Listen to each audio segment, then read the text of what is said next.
poucas palavras. Um olhar sobre o mundo, a vida e a sociedade, à luz da Palavra de Deus, com Augustus Nicodemos. Olá, estamos começando mais uma edição do programa Em Poucas Palavras, com você e comigo, sempre no nosso programa.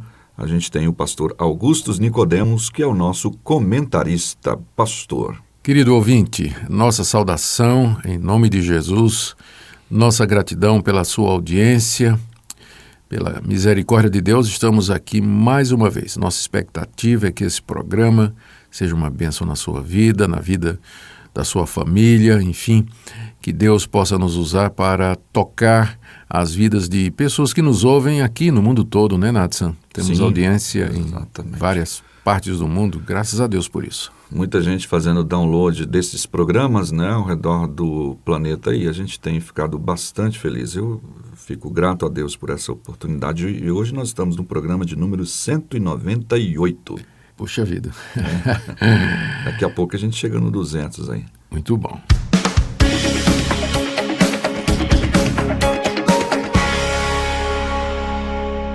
Bom, estamos em ano eleitoral e esta é uma época em que mais se consegue falar com um político, né? É mais fácil falar com eles, estão na rua aí, já andando, apertando a mão das pessoas.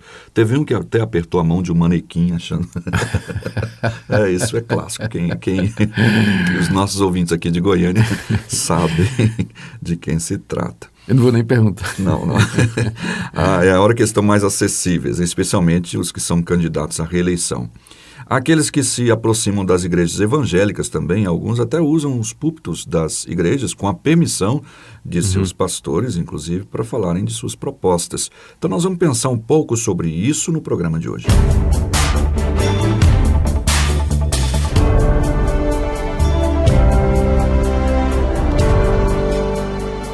Pastor Augustus, eu acredito que esse é um tema bastante relevante. E a pergunta, ou as perguntas, pelo menos duas, seriam: qual deve ser a relação da igreja com a política, não apenas nas temporadas de eleições, como também em relação à participação da vida política de sua cidade, estado e nação? E, por fim, como é que a Bíblia delibera sobre essa questão? O senhor responde na ordem que o senhor achar melhor. Tá certo, Nathan. Vamos começar lembrando que nós vivemos hoje uma realidade bastante diferente daquela do mundo dos autores da Bíblia. Tanto no Antigo Oriente, na época do Antigo Testamento, quanto no mundo greco-político romano, havia um sistema que nós não encontramos hoje nas culturas ocidentais, não é? Nós hoje temos a democracia e outros sistemas de governo parecidos com esse, que permitem uma participação do povo na escolha dos seus governantes. Sim. Na época do Antigo Testamento, o que havia era o império, né? Em que as dinastias se perpetuavam de pai para filho, familiares, ou então golpes de Estado que colocavam generais ou homens fortes no poder. A participação do povo era nula, né? Nenhuma. Sim. Mesma coisa na época do Novo Testamento, na época em que Jesus viveu, Paulo viveu, não tinha isso do povo participar na escolha dos governantes e tudo. Então vai ser difícil encontrar no Antigo Testamento e no Novo alguma coisa que nos permita uma comparação e o estabelecimento de princípio, um padrão, né? Exatamente porque o sistema era outro. Mas isso não quer dizer que nós não vamos encontrar na revelação de Deus, que é a Escritura, alguma coisa que possa nos orientar a viver mesmo num tipo de sociedade que não é o mesmo da sociedade dos autores bíblicos, não é? Por exemplo, na carta que Paulo escreveu aos Romanos, no capítulo 13, ele trata da questão das autoridades constituídas. E ele diz, né, que, primeiro, que nós devemos estar sujeitos às autoridades constituídas. Segundo, que essas autoridades, elas procedem de Deus e as que existem foram estabelecidas por Deus. Essa é a razão pela qual nós devemos nos sujeitar. Diz também que o objetivo dos governantes é punir o mal e proteger aquele que pratica o bem. Sim. Né? A ponto de que Paulo chama a autoridade de ministro de Deus para o bem do povo. Né? E também diz que a autoridade traz a espada como ministro de Deus para castigar o que pratica o mal, não é? E fala também que a gente deve pagar tributo às autoridades e assim por diante. O apóstolo Paulo reconhece a legitimidade do poder terreno, do poder civil, e mesmo que na época o imperador era Nero, né, quando Paulo escreveu estas palavras, ainda assim Paulo fala de respeito, de obediência, naturalmente enquanto não houver uma coação ou uma pressão para que se quebre a lei daquele que é o imperador supremo, que é Deus. Sim. Não é? Mas a gente, de uma passagem como essa, a gente já tira alguns princípios mesmo vivendo numa democracia. Ou seja, que mesmo que o sistema de colocar um governante no poder seja o sistema democrático, não era esse na época de Paulo, ainda assim ele pode ser usado por Deus e nós podemos considerar o sistema democrático e as pessoas eleitas democraticamente como sendo realmente pela vontade de Deus. Deus pode falar através do povo, né, pela eleição. Isso não quer dizer que todo eleito pelo povo vai ser um bom governante. Isso, às vezes pode ser até o contrário. Ao contrário, Deus pode estar querendo trazer juízo mesmo, né, sobre um povo, ou fazer o povo sentir o quanto custa afastar-se dele e assim por diante. Há casos, né, e casos na história sobre isso. Mas a gente percebe dessa passagem que a política é legítima, que a autoridade é legítima, que o exercício do poder é legítimo, que a proteção do cidadão é dever dos que estão em autoridade, bem como a punição do mal.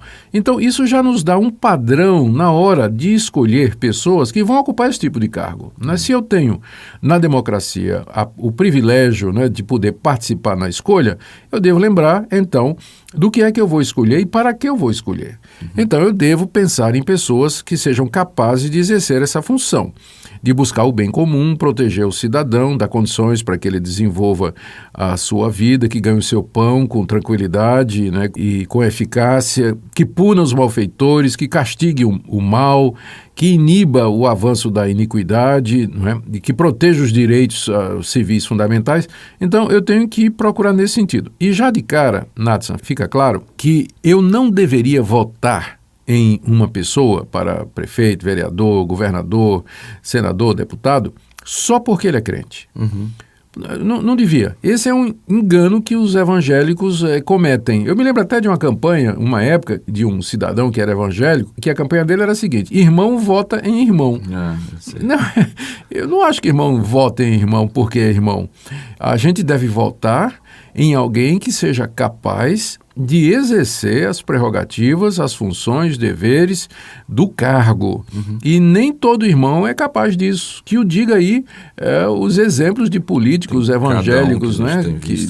Que não tem contribuição nenhuma, não, ao contrário, às vezes dá mau testemunho, está envolvido aí em corrupção, e a única coisa que se preocupa é procurar os interesses da sua denominação, da sua igreja, ou assim por diante. Parece que vira um despachante da denominação. Esse é o nome que a gente dá para esse tipo de político, despachante de igreja, né? Tijolo, telha e templo, né? São os 3 T's da campanha dele, né? Para poder ganhar o voto dos evangélicos.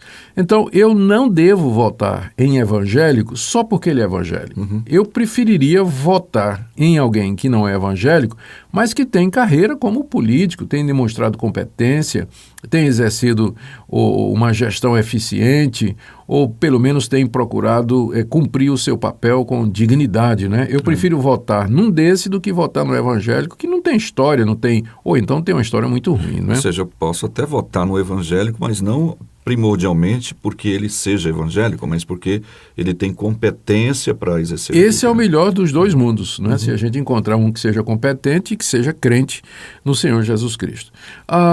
No Antigo Testamento, Nathan, a gente encontra exemplos de servos de Deus que serviram na área política. O exemplo mais conhecido é o de Daniel, né? Sim.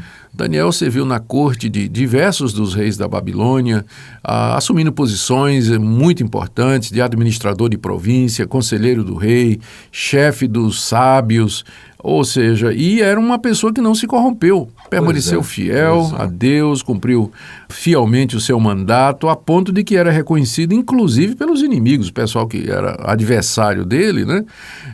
Diziam que não conseguiam achar absolutamente nada contra Daniel, né? Fizeram auditoria, cortaram o sigilo bancário. Tentaram achar alguma coisa nele, não tinha nada contra Daniel, um servo de Deus. Ninguém que tinha feito delação premiada. Nada. A mesma mesma coisa Neemias, outro que era copeiro do rei, e a gente pensa que era só levar o copo para o rei beber, mas não, o copeiro era uma pessoa próxima do rei, não é? Envolvido em política, tanto era de confiança, né? De confiança. Era quem primeiro tomava o copo, né? Se estava envenenado, era quem morria primeiro. Eu tomo aqui, você pode tomar tranquilo aqui, que está tudo bem. Né? Neemias foi consultado pelo rei, né, a respeito do retorno, pelo rei Ciro, né, do retorno dos judeus do cativeiro para a terra prometida, e participou, né, plenamente de todas as negociações e tudo. É mais outro político, né, que... Com isso a gente pode dizer que Deus vocaciona cristãos que estão aí na igreja para a carreira. Eu acho também, Nadson. Eu acho que, inclusive, nós deveríamos, as igrejas deveriam se envolver um pouco mais e preparar jovens para ocupar essas posições. Isso já aconteceu antes, no tempo em que a reforma protestante teve uma influência maior na Europa. Sim. Eu quero citar aqui o exemplo do conhecido Abraham Kuyper, um holandês da Igreja Reformada que era ministro da Educação. Ele era pastor, né?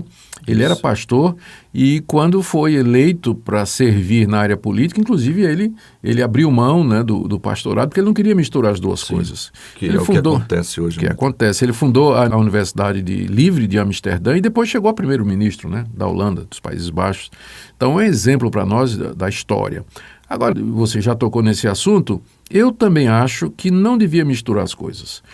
Se uma pessoa é pastor, ele foi chamado para ser pastor, ele não deveria ser político. O que é que acontece?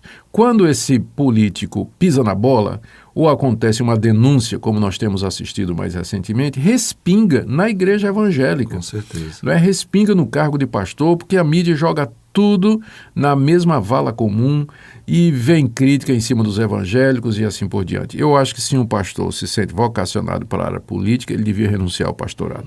Com relação... Bom, e só para terminar o pensamento, que eu acho que é o que você ia perguntar. Da mesma forma, eu acho que púlpito de igreja não é palanque. Nós não deveríamos chamar candidatos para falar enquanto candidato. Não é? A igreja deve instruir a respeito do que é política, do perfil do bom candidato, incentivar os cristãos a exercer o direito de voto, o privilégio de participar, mas não fechar com esse partido, com aquele candidato, porque o que é que acontece, Nathan?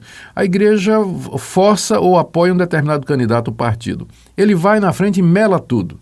Recai sobre a igreja. A igreja não devia se envolver em política partidária, embora ela não pode ser apolítica, mas ela não deve se envolver em política partidária. O que o senhor acha dessa postura? Por exemplo, e concordamos de fato com relação a oferecer o púlpito e tal, mas num dia da semana qualquer, numa sala reservada, num salão, você chamar vários políticos, vários candidatos e a igreja poder fazer perguntas, então um debate. Acho bom, é diferente de ceder o púlpito e fechar com um candidato, mas eu acho bom, acho didático, né? Se houver oportunidade cada um possa ter a isso. oportunidade de falar e responder os questionamentos. Isso aí eu vejo com bons olhos, acho que pode ser feito sim. Ok. Bom, tá aí então esse programa que girou em torno do tema Igreja e a Política, uma vez que nós estamos aí às portas das eleições, na verdade, que de 2 em 2 anos, uma atrás da outra, né? A gente vai ter eleições aí, teremos eleições, e que você possa pensar seriamente sobre isso. Obrigado pela sua preciosa audiência, pastor. Muito obrigado, querido ouvinte, pela sua audiência e que Deus o abençoe. O Seminário Presbiteriano Brasil Central, através do Sistema de Ensino à Distância, disponibiliza cursos de capacitação e treinamento de liderança para o fortalecimento de igrejas locais. São cursos muito práticos, totalmente feitos por meio da internet, com videoaulas de qualidade para atender às necessidades da liderança de sua igreja. Mais informações no site www.spbc.org.br/EAD. Em poucas palavras, um olhar sobre o mundo, a vida e a sociedade, à luz da Palavra de Deus. Apresentação: Nadson Matias. Comentário: Augustus Nicodemos. Um programa da Primeira Igreja Presbiteriana de Goiânia, Rua 68, esquina com 71, Centro. Visite o nosso site www.pipg.org. Apoio: Seminário Presbiteriano Brasil Central, Goiânia.